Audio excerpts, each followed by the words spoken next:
Могу курстар жөнүндө сүйлөп калдыңыз. Мен мындай кээде күлкүлүү окуяларга туш келип калаттык да. Курс дейткенде дагы мисалы сен 6 айда келип эле окусаң, анан кийин 5000, 10000 долларлык кирешеге түшөсүң дейт да. Анан кээде бирөөлөр мага балдар келип сурайт да. 10000 долларлык кирешени сунуштаган өзү мени окутуп аткан агай дейт. Өзү ал жерде 60 000 же 50 000 иштейт экен дейт. Ага не азап дейт. 50 000 сомго иштеп, андан көрө өзү эле 10 000 доллар таба бербейби дейт. Мага үйрөткүчү дейт. Анан мен ушундай бир тенденция болуп калыптыр. Кээ бирлер буну жөн эле окутуунун өзүн бизнес кылып, айтини үйрөтүү эмес, окутуп эле койгонучу, жөн эле 6 ай айландырып келеби, келбейби, галочка үчүн деп элечи.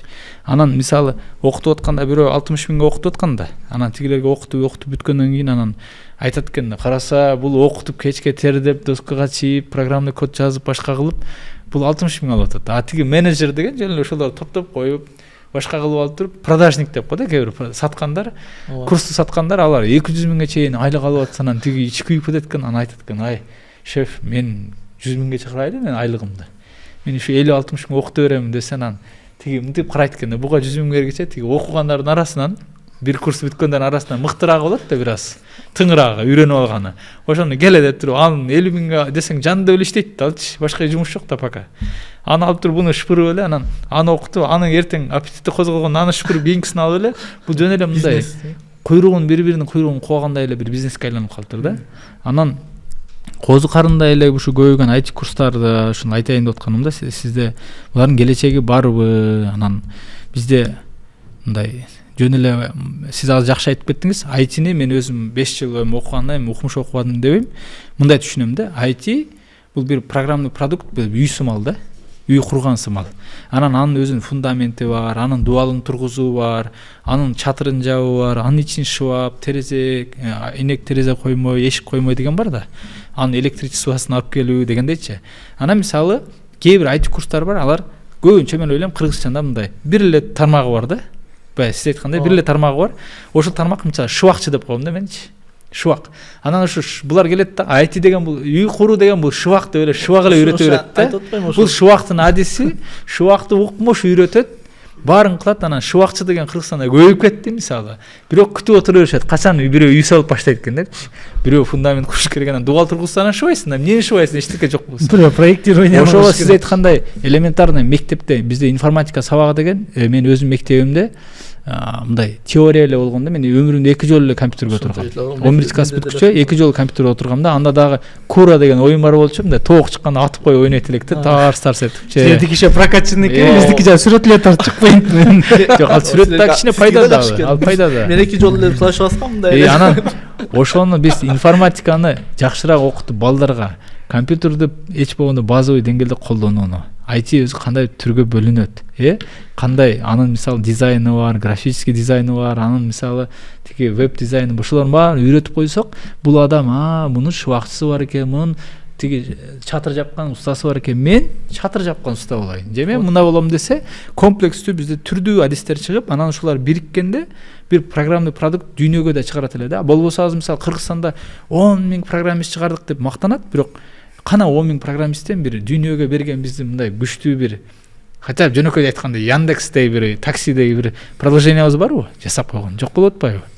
Албетте Яндексти бир адам жасаган эмес, ал деген целый группа программист. Ошол группа болуш үчүн ар тармактуу болуш керек да. Үйдү шыбакчы, башка, анан шыбакчы азыр көбөйүп кеткенде, анан бир 2-3 шыбакчы чыгат экен, жакшы шыбап эле, жакшы акча тапса эле, калгандары бар эле мен деле шыбайм деп эле. Жок, урматтуулар, шыбакчыга үй дагы аз да. Үйдү салышыбыз керек. Кандай дейсиз, туурабы? Туура. Ошон үчүн жана айтып атам, мисалы үчүн көбүнчө ушу байкаган ушу өзүнүн тармагын эле IT деп түшүндүрө бербей, мындай мен IT-нин бир тармагын үйрөтөм, мындай да тармактар бар деп, анан курстарда ошого мындай жараша иш кылыш керек да. Курстар негизинен ошентип көбөйүп атат, бирок мен ойлойм бул мындай закон ченемдүү эле нерсе, анткени бизде IT жагы акыркы 2-3 жылда эле мындай жанданып, эми кирип атат да, бул башталгыч мындай тепкич болгондуктан ушундай маселелер болот. Мен ойлойм акырын барып булар дагы мындай өзүнүн жолуна түшүп, элдер түшүнөт, бул жөн эле мындай экенин, мурдуна бир-эки жейт, анан келет ордуна. Бул бардык жакта эле мындай болсо керек негизиненчи. Баары эле дароо эле мындай мындай болуп кетиши деле кыйын да. Ошол себептен акырын конкуренция болгону жакшы, анткени ошо бири-бирине конкуренция болуп атып, ошонун мындай сапаты өзөт, бири-бирин атаандашып атып, сабактарын жакшылап кылып, жакшы адистерди алып келгенге аракет кылат. Жакшы болот негизиненчи. Сизге окшогондор көбөйсүн негизи. Менден дагы мындай Кыйындар көбөйсүн. Биз мындай Эң начары менде болсун дебейсиз. Эң начары бизде болсун. Негизи бизде ушул баягы кесип тандаганда IT деле эмес, бардык жерде эле кичине мындай биз бир аз туура эмес жакка мындай жол көрсөтүп коюшубуз мүмкүн экен да, көбүнчө байкаса болот. Анткени балдарды өзү каалабаган кесипке деле түртө берген убактар көп болот да. Ушуга окуйсуң, анткени ушул жакшы болот да. Азыр мисалы үчүн айтын деле мен баардыгын оку деп мындай айта бербейм да. Анткени ар кимдин шыгы болот, анан ага анын кызыгы болбосо аны сүйрөп сен эч нерсе үйрөтө албайсың да. Эртең андан бир жакшы жыйынтык чыкпай калса өзүң эле капа болуп каласың. Мындай неме болчу. Ошол себептен биринчи аны эгер окуткун келсе чындап эле айтыг анда биринчи түшүндүрүп, ушундай айты деген чыгып атыптыр, бир аз маалымат алып, бул жакка барып буга жолук. Тиги ал такыр кызыкпаса анда кыйнаштын деле кереги жок деп ойлойм да. Анткени алдан эч кандай бир жыйынтык чыгышы кыйын. Эми кээ бирлер түшүнбөй мындай жүрүшү мүмкүн. Ошол себептен деле жок дей бериши мүмкүн. Ага бир аз подход кылып, мындай ошондой нерселерге катыштырып көрүп, түшүнүк бергенге аракет кылып көрүш керек. Башка кесиптерде деле ушул популярный болот, ушул жак жакшы болот деп эле кечке түртө бербей, мындай анын да өзүнүн жөндөмүнө, өзүнүн каалоосуна карап, анан ал деле жакшы кесип, бирок муну карап көрбөйсүңбү, мунун жакшы жактары бар экен деп бир ошондон кабар берип, анан мындай тандатканга бир үндөзөк да. Болбосо көбүнчө эле мен байкайм, ошонун бир себеби дагы ал өзү ошондон көп кабары болбогондуктан дагы ага бир жол көрсөткөнгө бизде мындай мүмкүнчүлүгү жок, өзү ошо түшүндүрө албаган үчүн дагы ушул катачылыктар кетет деп ойлойм. Анан жалаң эле ушу акча жакшы тапкан жагын эле мындай түртө ушул жакка эле үндөй бербей, мындай пайдалуу жакка, элге пайдасы тие турган, эртең келечегинде дагы бир согуш кыла турган нерселерге дагы мындай үндөгөнгө дагы аракет кылыш керек. Демек балдарды өзүнө өзү койбош керек. Анткени азыр маркетингдин заманында болгондо ар бир кесип өзүнүкүн рекламалат да. Анан Нурет мырза айткандай, сиз айткандай азыр курстардын түрү бар. Демек ата-эне сөзсүз түрдө киришиш керек. Бирок ошол эле убакта ата-эне өзү дагы таңуулап койбош керек. Албетте, ал ошо таңуулоо мындай түрүндө эмес, сунуш түрүндө айтканда. Бул баягы бир крайностьтен экинчи крайностька болуп атпайбы? Илгери мисалы 90-жылдары биз эң акыркы муун болуп калдык ошо менен. Ата-энелер көбүнчө кесип тандайт эле да. Сиз айткандай ата-эненин өзүнүн баягы өксүгү бар, гештальты. Өзү убагында баягы политехникте окуй албай калганда гана физматка сени түртөт. Же болбосо өзү бир мединститутта бир кыз менен сүйлөшөйүн десе ал токотпой койгон, анан токтобо сен деп туруп өзүнүн кызын мединститутка бергендей эле өзү жетпей калган нерсеге түртөт. Ушундай нерсе бир. Анан кийин сиз айткандай же болбосо элди карайт да, элде эмне прибыльный, акча эртең оокат тыңыраак болсун деп баланын шыгын карабай эле ошого түртчү. Эми азыр ата-эне түрткөн коом баягы көбүнчөсү Акаев доорунда окуду да. Ошол Акаев доорунда көбүрөөк биздикилер баягы Акаевдин бир жакшы немеси барчы, эл өзү менен өзү алек болсун деп баягы айттыңыз го. Сиз баягы башында айткандай, кээде мамлекеттин, бийликтин жардам бербеген өзү чоң жардам болуп, ошондон тың болуп кеттик. Балким бир тарабы жакшы, бирок экинчи тарабы ошол мезгилде университеттер Кыргызстанда 91-жылы биз СССРдин курамынан чыкканда 8 жогорку окуу жай болсо, Акаевдин доорунда 53кө чыккан экен. Элестетиңиз канча эсе көбөйүп кетти мисалы. Ошол көбөйгөндө бирок сан көбөйүп сапат түшүп турган мезгил, анын үстүнө баардык эле бүткөндөр жумуш менен камсыз боло албады, оор турмуштун айынан миграцияга, Россияга, башка жакка кеткен айласы болуп, кээ бирлери 2-3 диплом менен базарда араба түртүп калган учурлар болду да. Адамдар билимди жек көрүп калыптыр да, ошондочу менин оюмча. Билимдичи койчу окуганың менен деле жыргабайт экенсиң деп туруп эле анан жапырт азыр биз кара жумушка балаларды сайып салдык баарын эле. Эмне кыласың, окугандан пайда жок бар депчи. Азыр башка улуттар, өзбек улуту баягы айткандай, казак улуту башкалар окуп атат биздин айланадагылар. Биз анча ойноп окубай калдык дагы, бирок окуйм деген бир аз калган катмарыбыз дагы эмне кылды? Бул балдарды биз түшүнбөйт экенбиз, кайсысы туура эмес деп ата-эне биротоло таштап салды. Эми азыр биздин эмне коомдук пикир менен кесип тандап атат жаштарыбыз, жарнама менен тандап атат, реклама менен эле мисалы бул жерде сени апарып эле укмуш окутуп салабыз десе эле, кетти Кипрга мисалы, кетти Түркияга мисалы. Ал ошону окута турганбы мисалы. Медицинаны мисалы кай жерде окуш керек? Караш керек да, кайсы жерде медицинасы өнүккөн, ошого жараша окутат. Анан кийин жаштар өздөрү тандап калды да. Жаштар жалаң өз тандаганда да адашы мүмкүн. Анан ата-эне жалаң таңуулап берсе да адашы мүмкүн. Ошонун артын ортолугу кандай болуш керек?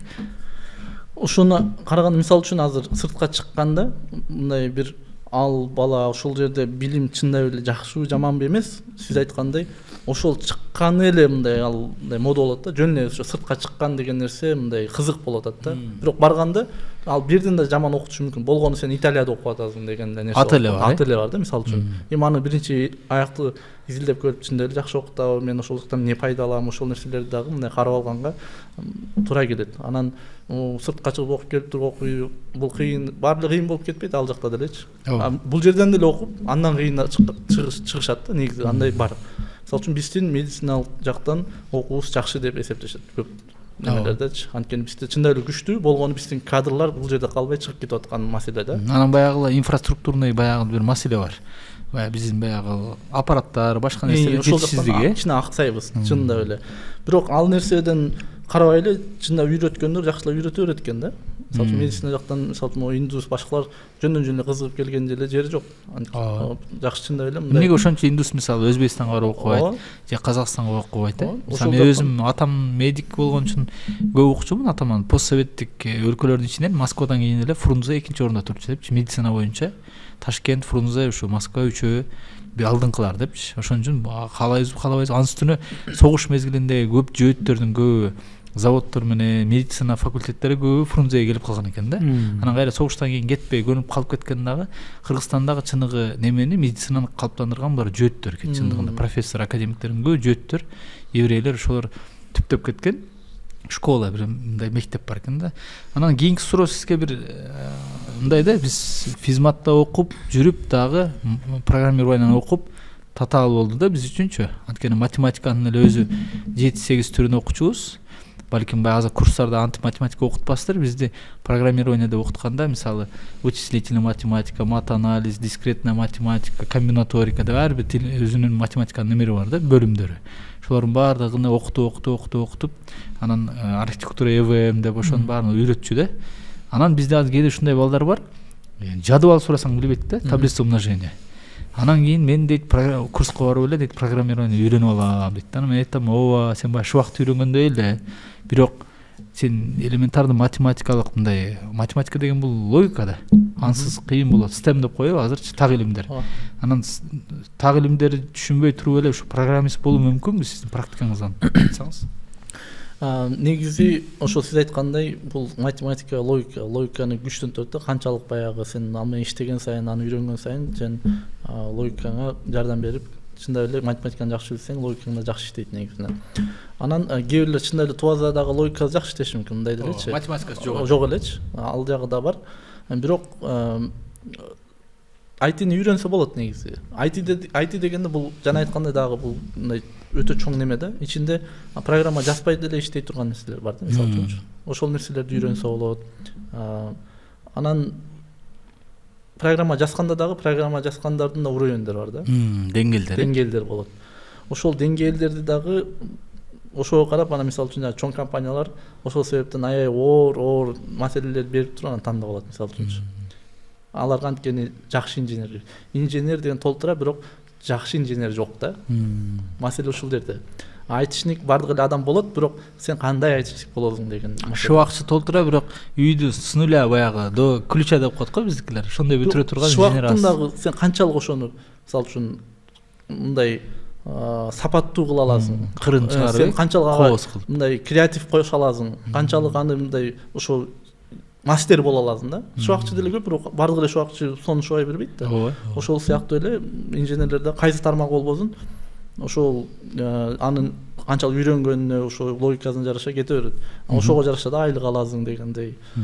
Негизинен көпчүлүк адам IT үйрөнсө болот негизинен. Болот, бирок баары бир баягы так илимдерден болгон база бул жардам берет. Сөзсүз, анткени логика көп ал жакта. Логика, математика жазбаганы менен сиз айткандай логика көп аяктачы. Анткени буну мындай кылсаң, мында мисалы үчүн ошо вебсайтта дагы бир аз неме болушу мүмкүн. Азыр Мбанкты баары колдонот, мисалы үчүн, ошол жерде Мбанктан деле мисалы үчүн Facebook деле бир кнопканы бассаң ылдый чыгат. Кайра бассаң видео чыгат. Мына ушул жерде логика жатат да. Сен качан басканда бул мындай иш керек, а мындай болгондо мындай болуш керек. Сен ошону жолун табышың керек, ошону кантип түшүрөм, кантип чыгарам деп логика иштетишиң керек ал жерде. Ошол логикалар көп ал жерде. Бул эми жеңилдерээк мындай мисалы, андан дагы күчтүүлөрү бар да.